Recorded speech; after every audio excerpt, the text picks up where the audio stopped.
Hello everybody and welcome to Path of Exile 2 Day 1 build. This is not a complete build guide. I just have written up what I think I'm going to do in Day 1. This post is in the description below. It's on mobilytics.gg and I have everything listed here. Items, skills, passive tree, even the weapon swaps, ascendancy, everything. And I will be updating this exact post as time goes on with what I'm doing. It might change slightly, but I think this idea is pretty solid. So if that's all you're interested in, click the link below, mobilytics.gg, check out the build. Let's explain a few things here. So we're going to be running the Warbringer, not the Titan. And the reason being is because of this node right here. You can break enemy armor to below 0, which I think is going to be very powerful. We don't know exactly how this is going to work because the way it's worded leaves some ambiguity, but the way I think it works is when an enemy armor reaches 0, it's fully broken. But with this node, you can just keep breaking past that point as much as you want, so long as the enemy, armor remains fully broken. I think it's a 6-second duration by default. You can get increases elsewhere. So because of that, you're going to be very powerful. And then we're also going to run the totem nodes here just to get, because I want to dual wield two-handed weapons. I don't want to shield. The shield node seems pretty powerful on this guy down here, but I'm not going to run that. I'm running the totem one just for a little more tankiness. What we're going to be doing is using Armor Breaker as our primary attack because we're running it with life tap. So instead of consuming mana, it's consuming life, but we have plenty of recovery. It should be fine. So no cost essentially on this, or very little cost. Faster attacks just because every hit with Armor Breaker already breaks armor, right?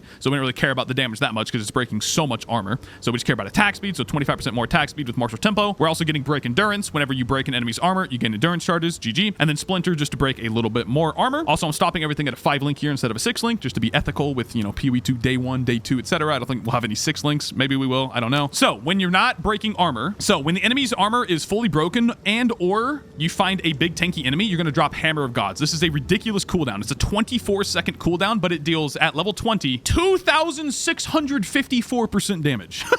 Which is a metric booty butt ton. So when you see a tanky enemy, you don't even need to break their armor. Just slap Hammer the Gods on them. And then we're actually, because of that base percent being so high, we're running Bleed on this. So number 1, Rage Forge. Consumes 10 rage. The entire skill does 35% more damage. Pretty solid. And then we're running Lacerate for a little bit of bleed chance. And then Deep Cuts for the bleed to be even more powerful. I think this is going to be insane damage. So you're basically just dropping Hammer of Gods, applying a massive bleed that just kills the entire HP bar. And then we're also running Second Wind on this because this is going to increase the cooldown. So it's going to go from 24 to 36-second cooldown. However, you get 1 additional use, right? 2 total. You increase your total uses by 50%. So basically you'll slap a bleed. It'll last like, 8 seconds, 4 to 8 seconds, something like that for a bleed. And then as soon as it's done, you have another Hammer the Gods ready to go already. That enemy's definitely dead, right? That enemy's 100% going to die.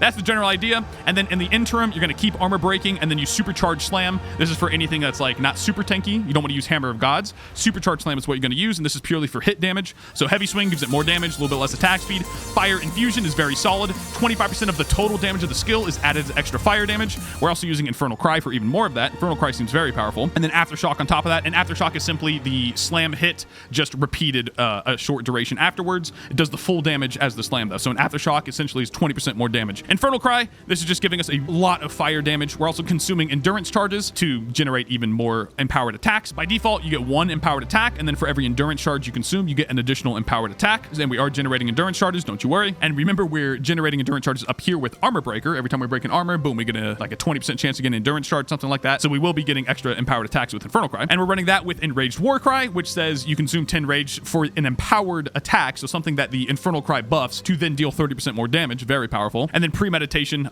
is the same exact thing as well, just without consuming rage with less of the damage bonus. Berserk is also very powerful. So rage is a mechanic where you get 1% more attack damage per rage point.